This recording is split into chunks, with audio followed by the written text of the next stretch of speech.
let's go. Monday's over. Tuesday's time's a wasting. Oh, I hear some of the people out there have corona, so I should wear it on my ears. Does that work when they watch? If they're writing comments, I should. I don't know. We'll see what we can do. Figure it out for poor Cray. Unless there's like a keyword in the beginning of these videos that gets you shadow banned. He said I should wear it on my mic, but I don't think that comes through the mic. Found a great stand for my little sign today. Well, I should make a new sign. It's such a. I think I go get a color printer, print out the nice HQ in color, and put it on something that. Well, shit, this water bottle has lasted. It's lasted since the beginning of the year when I started this stuff. So, started this in January and it's April now. Doing pretty good. How to put it? I did a little bit of weightlifting last night, and it was good. It was informational. Nothing got hurt. Nothing felt bad really doing it. It made me think about like where am I strength level with that arm and such. I would say right now they're easily equal, so that's good. Instead of having an arm that was like a bum arm and didn't do jack, I have two left arms or something. I did a very light set. I did 5 curls on the right, 5 on the left, 5 on the right, 5 on the left, and said let's just call it there. The instinct to keep going on the left arm was really high. The right arm, it was there. It was also like 5. I could do another. Like, well, like stick to what you said you're gonna do. So I might do those Monday, Wednesday, Friday. Keep that up and see where it ends up. Stretch. Very, very minor aches in the underside of the arm the next day this morning. But I get those aches anyway. Just it's like anytime that arm is engaged, I think that underside of the forearm is a neglected point of damage. When I first damaged the tendon, that part, anytime I was doing anything that was like a heavy scooping motion, that part of my arm hurt a lot. It hurt enough. I remember reading a description about like what kind of pain do you have, and the pain description was like, I have weakness due to pain. And I was like, oh yeah, that's an interesting way of describing the phenomenon I'm experiencing, which was like motions I could do, but I couldn't really put a lot of strength into them because some pain would come up. And it's like, well, do I push through this pain? It's pretty good pain. I don't know that I want to, but could I? I think I could. And then you just kind of approach it from a different angle, and you're like, all right, like I get what I need done this way. The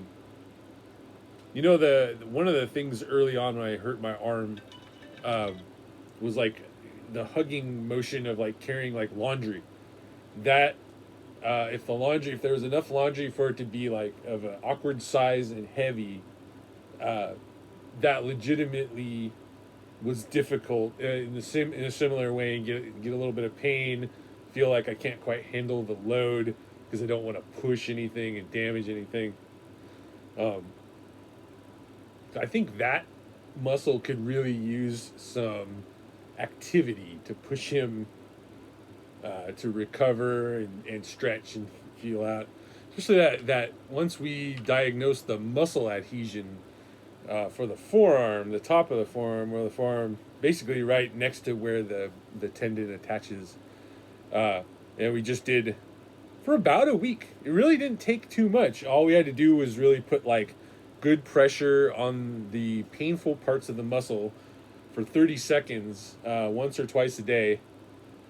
And we did that for about a week, and that muscle felt amazingly better. It has a couple of tiny little points in it where I'm like, oh, we need that same treatment needs to get applied. It's like right where the muscle in the forearm attaches near the elbow. It's just a hard place to get the right kind of pressure on. But we try. but it's such an exact little spot, you know. 8. But that could do it. And then so well, I've been trying to do that. It's the forearm thing was like super obvious. The top of the forearm, the current underarm forearm stuff, it doesn't come up that often. Um, I had my nephews on my lap, and the way they would sit, they would like put their arms and elbows like on that part, and I was like, ooh, tender, like. Not enough to like really say anything, but like, oh yeah, that reminds me, you know. So that would be good to try and do the muscle adhesion therapy on that parts of the arm. No other parts of the arm are really bugging me as much. This is doing really good compared to what it was. I am really impressed.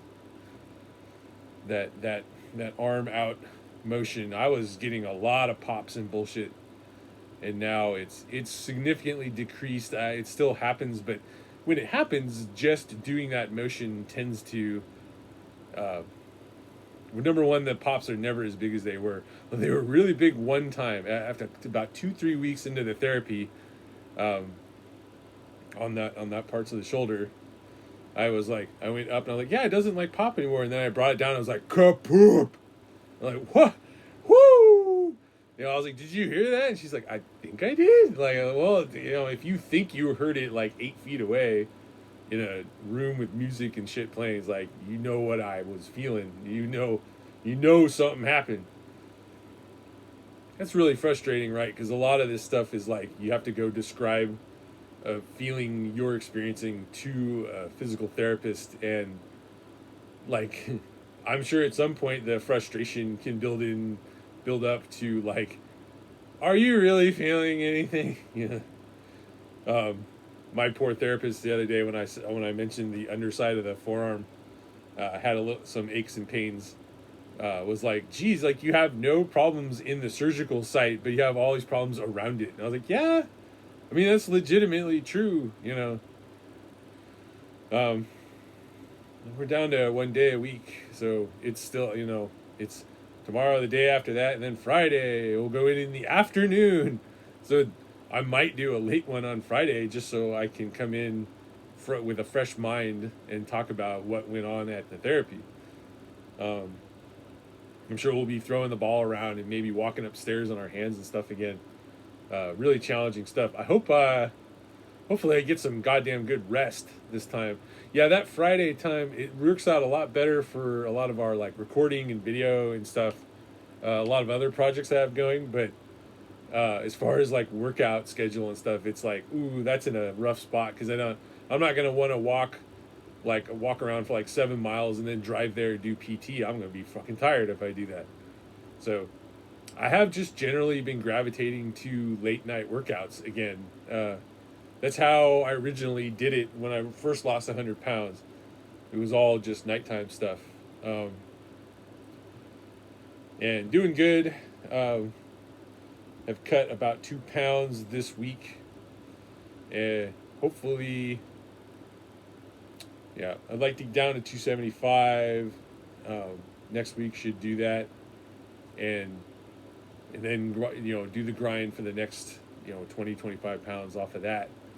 Get down to about 250. When I'm around 250, according to those BMI calculators and stuff, I'm no longer obese. You know, I'm just overweight or extremely overweight or something. I think it has a modifier on it, but it's still there's something about obese that makes you go like, uh-oh, you know. I don't know if it's morbidly obese or obese, but it definitely doesn't go from morbidly obese to obese when I checked it, so I think it might just be obese.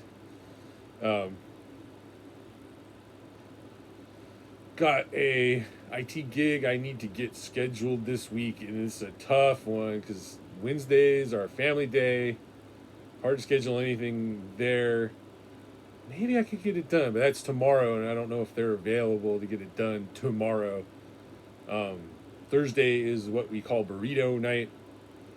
And I could get it done earlier that day. It would be nice it usually gives you a good appetite for burrito night. But that might make it hard to get a workout done and I can't do a late night workout. Well, maybe I can do a late night workout because Friday is a late PT, and then I want to do a late workout that Friday and do a late video with you guys. That might be the move. Otherwise, it's just Saturday. And sometimes we record on Saturday, but not late. So we're gonna find out. We did the Wolfenstein video. The crouch key worked great. I kind of want to do like a super cut, like fast forward cut of like all the crouching we do, just like. It's like now that we can crouch, it's like whoa, now we're crouching. I've already talked about that previously. Yeah, doing pretty good. Nothing seems to be broke after doing the free weights. So I'm gonna do some more of those on Wednesday. And do them anytime. It's a very short thing. It's like I could do it like right before I go to bed. Like, oh, I should do these. Just like sit down, knock it out. I wonder if I should do those stretches before I do it, especially because the forearm always bugs. I feel like I'm overdoing these curls here right now, but that's because I'm so deep in thought. I'm like thinking about a thing and trying to think about talking and trying to count. Too many layers. I can't handle it.